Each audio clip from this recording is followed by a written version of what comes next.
I'd like to introduce Jonathan Bedloe, who is also known as JB. I actually did the advanced facilitation course with JB in 2008, which was a long time ago, and who knew that we would be here now? But I was always inspired by Jonathan's work, particularly in the men's space, and I'm really excited to hear about his story today. Jonathan is also an independent trainer and facilitator, and also a recovered whitewater rafting guide. Go. JB trained with group work in 2008 and has focused his facilitation work in men's groups as well as his mental health first aid and suicide prevention workshops. Currently, he's testing those skills, training and coaching with inmates in 2 Tasmanian prisons as well. Today, JB is going to share with us his experience in co-facilitating the Tasmanian Men's Gathering in 2005, including delivering our Community of Selves model to 80 participants. Before Jonathan jumps in, I just would like to all invite you to take your mute off, say hello so we can hear your voices. Hello, everybody. Hi. Hello. Hi. Hello. Hi. Hello. Lovely. Nice to see you all.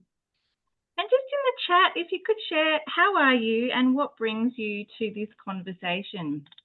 I'll just give you a few moments to share that. I will put that question in the chat.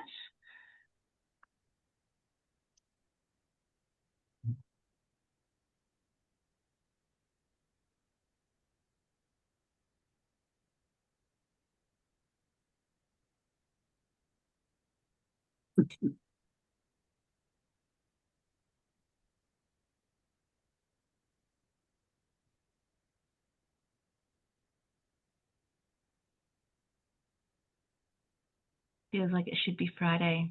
Yeah. Keen to connect with the learnings from the short course earlier this year and love hearing people's stories. Great. Thanks, Stephanie.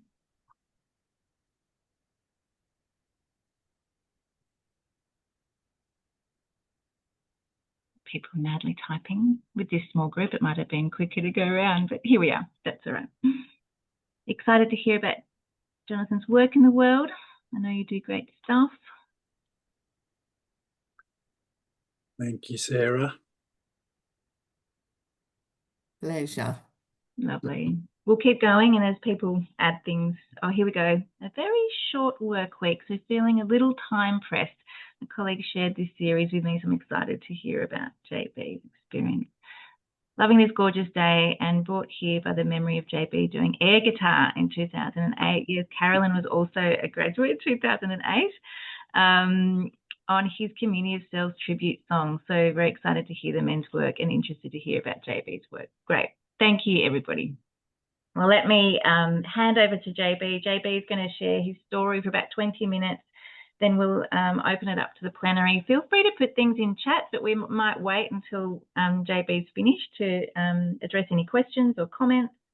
And then we'll do an evaluation at the end and a checkout as well. So, and tell you about what's happening next on the group work calendar.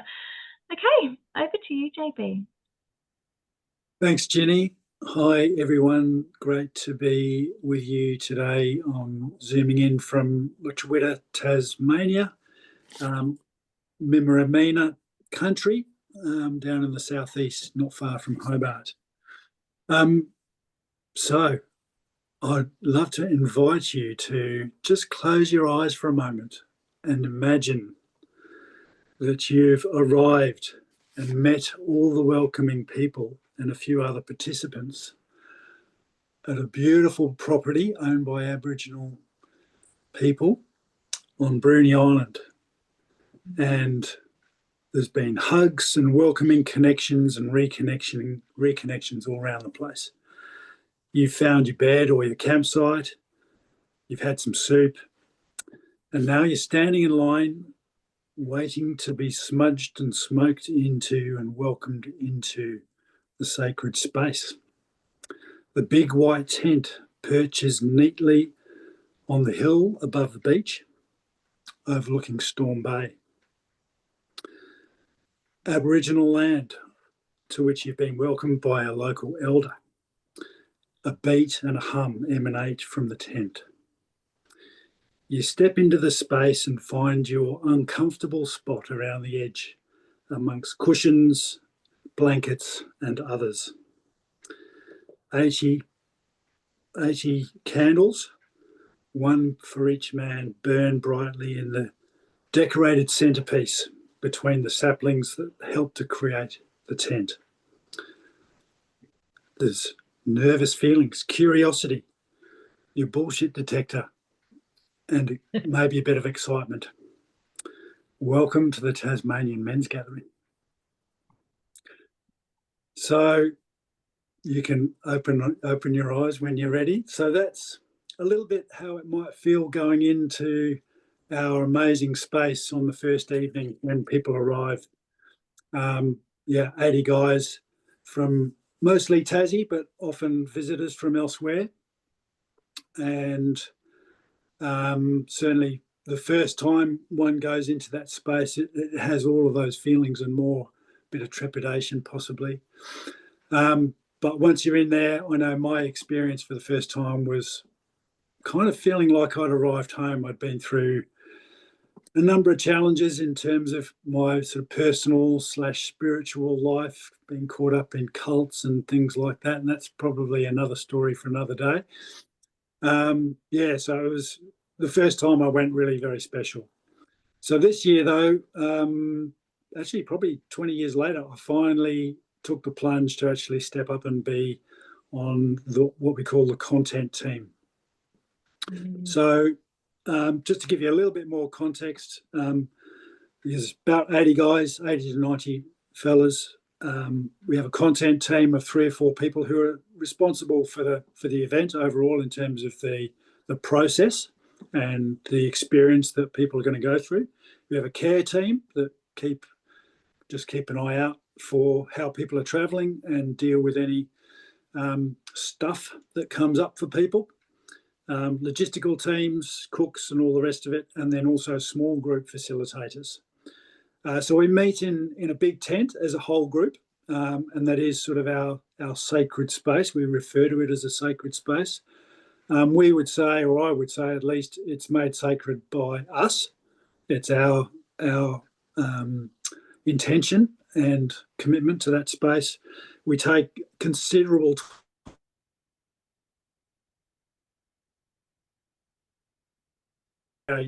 some agreements around how we're going to together. The mention of the weekend is it's a long weekend, so 3 nights, a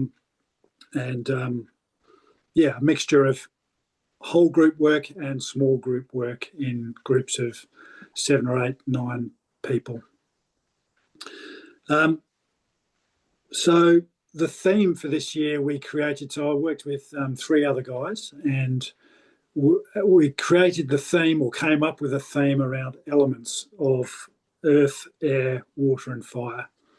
That's sort of what came to us, and over the course of the following months as we developed and got closer to the gathering, my sense around that was, or what I wanted to bring to the gathering was the Community of Selves model that I've learned from group work.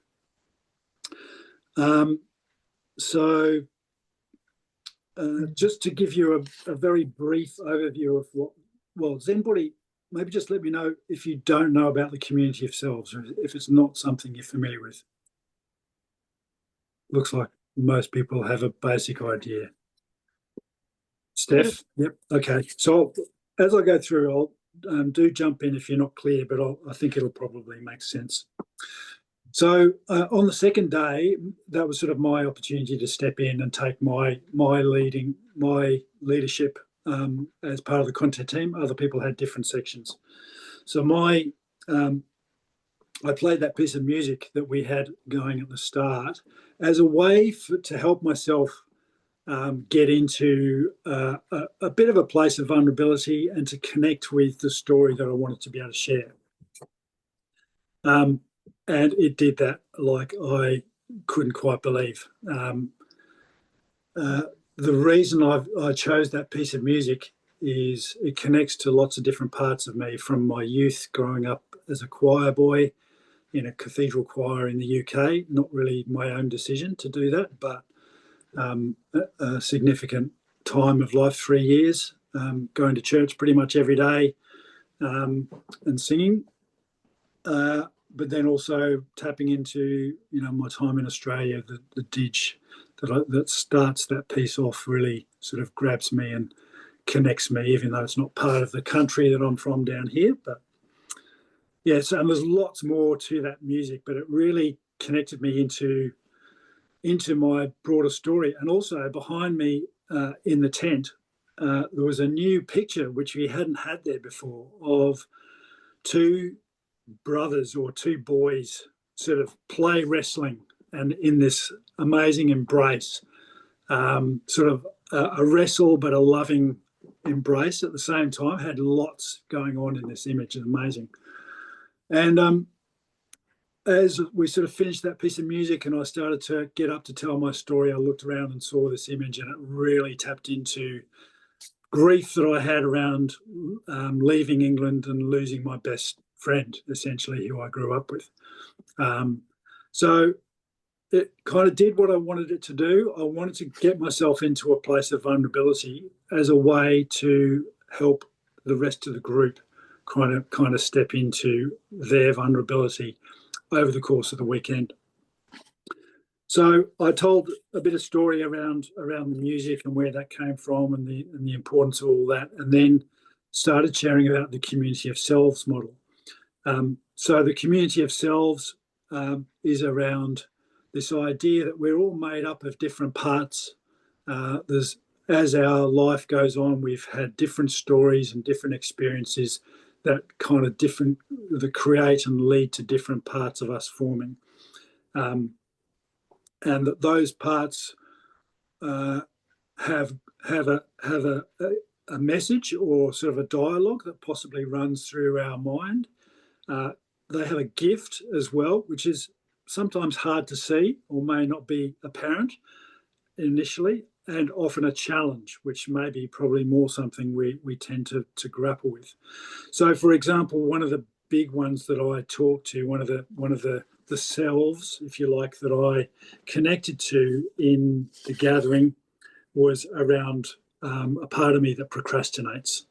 And it really connected because in the journey to delivering and being the content leader, I was procrastinating like you wouldn't believe, and so some of the story that might have been going through my head, the message that was going through my head would have been something like, I can't do this, if you do this, everybody will realise you're a fake or you're a fraud. I don't want to do this. Why do I have to do this? Why does it have to be me? All these sorts of scripts. And so in that, there's a gift which was to say, yes, okay, you're nervous about this. You need to do the preparation. You need to step in, do the work. If you do the work, you'll be all right. So if you're feeling nervous, that's a part of me that's saying, you've got to do the preparation. The challenge was that it kind of had me a bit frozen. It's kind of like the deer in the headlights, not knowing how to start, where to start. And I think in a broader sense, it stops me from standing up and claiming my capacity and standing up for things that I want to do or the things that I believe in. So that's the challenge that it can bring. That's one part of myself. There's lots of these parts. There's the inner critic, the judge, the servant, all sorts of things that you may well relate to. The beauty is that whatever these gifts are, or whatever these selves are, sorry to see you go, Stephanie. We'll catch up another time. Whatever these parts of ourselves are, yes, they have a gift and yes, they have a challenge, and they have a place which is just a bit off to the side so that our wise one, our conscious and aware selves can manage that, can manage those voices, can take the gifts, step into the challenges and stay in control, if you like. So I got up and told a whole bunch of story and gave this idea of the community of selves, and then, as we often do, g'day, good to have you along. We're just in the middle of the story, but we'll hear a bit from you shortly. Not to worry at all. So so as we do when we're presenting the Community of Selves model, we put it out to the people in the space. So 80 guys in this tent at the Tasmanian men's gathering, which felt, I've got to say, a bit scary, like kind of, I mean, it was already petrifying, but to kind of put this question out to them, knowing how guys can be, they're pretty good at taking the mickey or having a bit of a go. And, one or two people said a few things and we made use of that. And then somebody jumped in with, what about the Joker? And the way they said it or the way they put it across, it was kind of a challenge. Yeah, it was like, okay, how good are you? Are you going to, what if someone like me, like this person, is going to step in and challenge what you're saying? And I was able to, breathe. So I had to bring in some of my other selves and the gifts from other parts of myself to just breathe and acknowledge that, yes, I felt a moment of being unclear or fearful, but also knowing that I've got this and that the model works and the model's powerful and useful. And I was able to ask, what's the script that goes through your mind? And I can't remember what they said, but it might have been something like, "Oh, this is pointless. This is ridiculous. What are you talking about?" Something that kind of undermines what's being said or something like that. And then, challenged or asked, is there a gift in this? What's the benefit of this? What's the good thing that this joking part of us can bring? And it might have been something like levity to a difficult situation. There might be times when, yes, we're in the depths of really difficult, hard conversations and things, and that's good. And sometimes it's hard to find our way out of that, and it might actually be important to step out of that. And so to be able to bring some levity or some humour, the jester in some way, might actually be quite an important gift. The challenge, of course, for the joker might be that actually they miss the gravity of a situation. They can miss a valuable learning. So, so look, that's the gist of what I did. There's lots more to it. It was quite a process, probably an hour, I would say, in the tent doing that process. We then sent everybody out into their small groups to do some reflection around, well, what does this mean for them? What are the selves that possibly are prompted for them? What are the gifts and the challenges? And then also, how does that tie into the elements? So I mentioned at the start, before you arrived there, Kath, that the elements were sort of a theme for the men's gathering. So earth, air, water, and fire, and we tied in some stories around how each of these elements also kind of have a gift and potentially a challenge. So for example,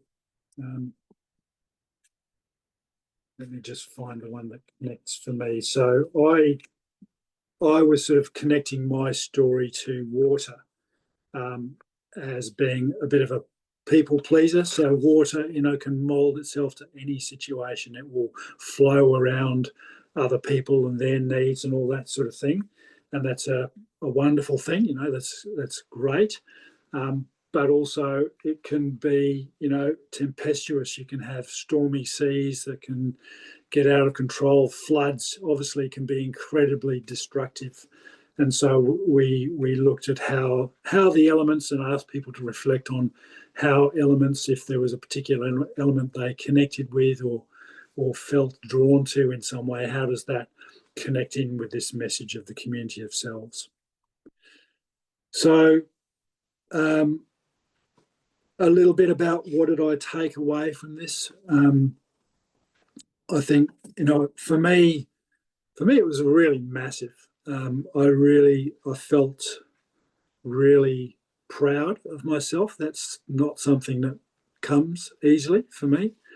At the end of that session and at the end of the gathering, there'd been quite a lot of intuitive work during the gathering over the course of the weekend.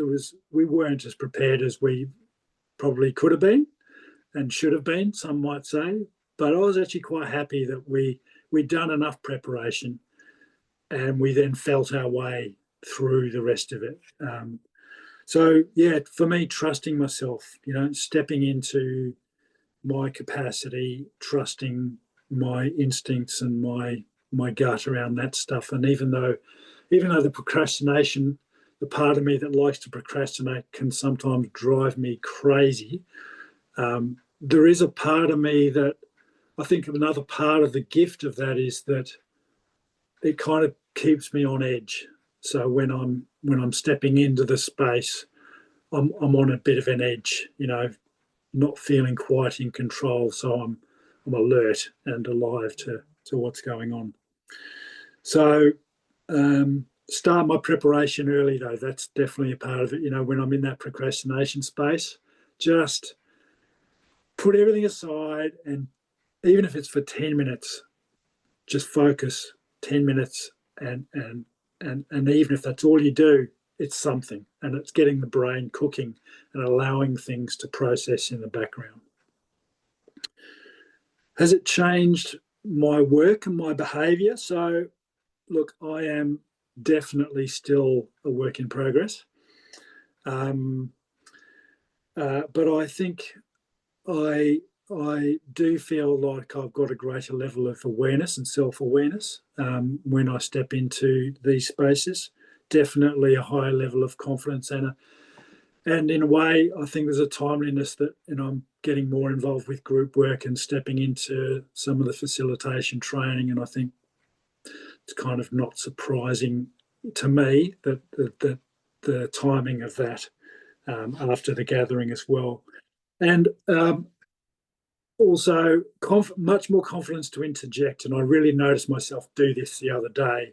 I was at a conference last week and I had to interject on somebody.